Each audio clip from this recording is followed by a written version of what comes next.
Thank you, Jillian, to you and to the rest of the staff, the board of Rebecca's Tent, and to Desiree for sharing your courageous story with us this morning. I want to just give a content warning that what I'm about to speak about will discuss the story of Dinah and aspects of sexual assault, and know that each of you have a safe space here within Shearith Israel with your clergy and with the rest of the staff who are here to support whenever we can. Similar to Rabbi Kamen, when I first read the job description for the position here at Shearith, the thing that caught my eye wasn't the description of the warm and welcoming community or the reputation that Rabbi Kamen had helped craft in the area of relational Judaism, and which, by the way, those certainly would have won Rebecca and I over nonetheless. Rather, the thing that caught my eye was our community's commitment to helping people, in particular with the work of Rebecca's Tent. As we've all noticed, and has been made mention, this week we mark Shelter Shabbat, a moment where we can pause and think about the true acts of chesed, of loving kindness, that we as a community provide to so many people who need it. Dating back to the 1980s, Rebecca's Tent, formerly the Shearith Israel Shelter for Homeless Women, has been providing warm homes and hearts to women throughout Atlanta. Whether it is a meal that someone needs or a wide range of supportive living services, Rebecca's Tent has been there to provide. If only we had Rebecca's Tent during the time of this week's Torah reading. Parashat Vayishlach has always been a challenging one for me, as the story of Dinah isn't the easiest to stomach. Why does the author of the Torah decide to interrupt the flow of Jacob's journey with the story that really, according to some, has little to do with Dinah, but rather the response of her siblings? When I sat down to write this Devar Torah, I had originally intended to not explicitly recall the details of the story. The rape of Dinah by Shechem, the response of her brothers in protection of her, the absence of Dinah's voice in the whole thing. And I realized that you have to talk about these things, despite how uncomfortable they might be. We have to give voice to the voiceless. We have to believe that those who don't have agency to speak for themselves. As a society and a community, and as individuals, we have to acknowledge that terrible things happen around us before we can take necessary steps to begin to make difference. Part of the healing that can happen is acknowledging the struggles that exist within the world and the need for us to work to make things better. Things cannot be swept up under the rug and avoided. It has to begin with taking a long, hard, honest look at what is not good in the world. Our Torah tells us, "Vateitzei Dinah et bat Leah asher yalda leYaakov lirot vivnot haaretz," that Dinah, the daughter whom Leah had borne to Jacob, went out to visit the daughters of the land. What does it mean that Dinah went out? The medieval French commentator Rashi helps us understand that she was in fact her mother's daughter. Just as Leah went out to meet Jacob from the field back in chapter 30 of the book of Genesis, so too Dinah went out herself. It was a family pattern. Jacob went out to find the wife. Leah went out to find her husband. Dinah too went out to find her spouse. After Dinah goes out to the land, she never speaks, and her only actions are the opening verse of chapter 34. As the chapter continues, it seems as if Dinah is an afterthought, and that the story is really there to show the scheme and the plot of her older brothers on the people of Shechem, perhaps in her honor, and perhaps with ulterior motive. The story and her siblings push Dinah out of her own home and her own community, and they send her wandering on a journey to find her own place in the world. This morning, I want to offer a few ways of dealing with this story from both an emotional as well as a pastoral approach, and perhaps a thought as to why stories such as these are included in our tradition to be read year after year. Earlier this summer, there was a magnificent book released entitled Dirshuni, the Contemporary Women's Midrash.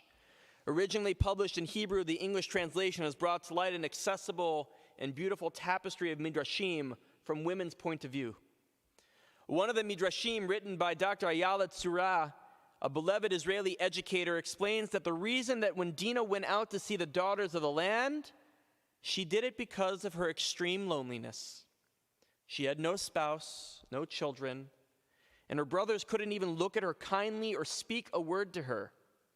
Dinah was seeking love, companionship, support, and a place where she could truly be her own self. The Midrash continues to say that after all the events of Shechem took place, absolutely nobody spoke to her. We live in a society where if someone is ignored or neglected, there is emotional damage done to them, and it is so hard for someone to come back from that.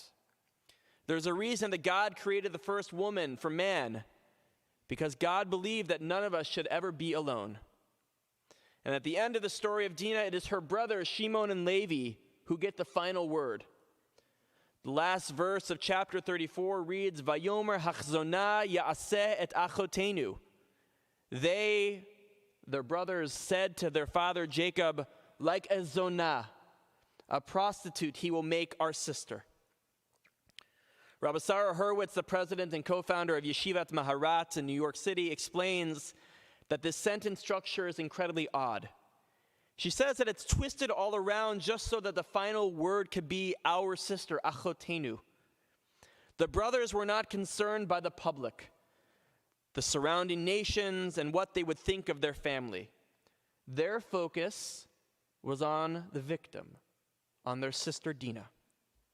For Rabbi Hurwitz, Shimon and Levi were speaking up for their sister because absolutely nobody else would.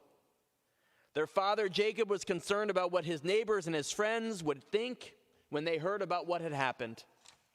Jacob is concerned about his own safety, his own personal reputation, rather than being concerned about defending his one and only daughter. The question the rabbis ask is, why do the brothers refer to Dinah as zonah, such a harsh word? Rashi too struggles with this and understands that the word zonah should not be read as prostitute. Rather, it should be read as the halachic concept of hefker, something that is abandoned. Perhaps then what Shimon and Levi are saying is that when we are silent, when we don't come to the defense of victims, of our brothers and our sisters, we abandon them. They are deemed hefker, in a sense that no one in the community will take responsibility for their well-being. When the events of Dinah transpired, no one was there for her during this most challenging time of need. Her brothers are saying, we don't want her to be considered ownerless. She is one of us. We are all family. However, there's one more understanding of hefker. When something is seen to be hefker, it is not meant to be ignored or devalued. It is the ultimate hope that it becomes the responsibility of someone else. And I believe that that is what Shimon and Levi are demanding. They don't want their sister to be abandoned. It's up to us, her family, her community, to take responsibility. If she remained in a state of hefker, we would be able to turn away from her as if she was merely dust of the earth. But by claiming her as one of us, as achotenu, as our sister, we're helping to claim back her value, declaring to the world that she is not hefker, that she is no longer valueless. She must become our responsibility, as Rabbi Hurwitz says. In the case of Dinah, she isn't given a chance to speak.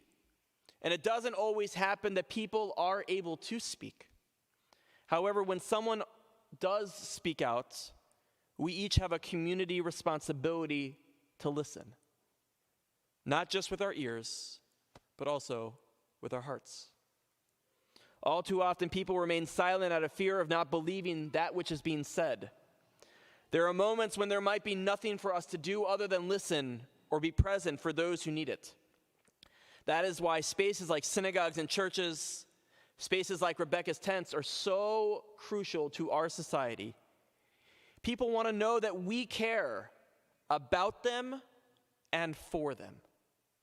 When people speak out, we signal to others that there is, as Rabbi Sarah Hurwitz puts it, a safe person who will listen to others, who will listen to their story, who will help them toward a path of healing. For Rabbi Hurwitz and for all of us, our world could use more of Shimon and Levi's courage. Yes, it's incredibly difficult and uncomfortable to read stories like this year after year. And unfortunately, our Torah, our tradition, is full of them. It challenges us to wonder why they're included. The world of our Torah isn't always the world that we want to inhabit. The Torah gives us tools to be upset or even celebrate when the moment is right. This story is one that pushes us to listen and be supportive. Dinah might have been silenced. She didn't have the strength or the words to express her trauma, and Jacob too was silent. Instead of him thinking about his own daughter, he was thinking about himself. Shimon and Levi stood up to the call and said, "This type of behavior shall not be tolerated. We will not let our sister remain hefker, in a state of being valueless or abandoned." It is up to us to sit and be uncomfortable with how this story played out in our most important text. It is by sitting with discomfort that we are reminded of what our responsibilities are and know that we have places and people who are ready to listen, support, provide, and love when needed. Ken Yehi Ratzon, so may it be each of our wills. Shabbat Shalom.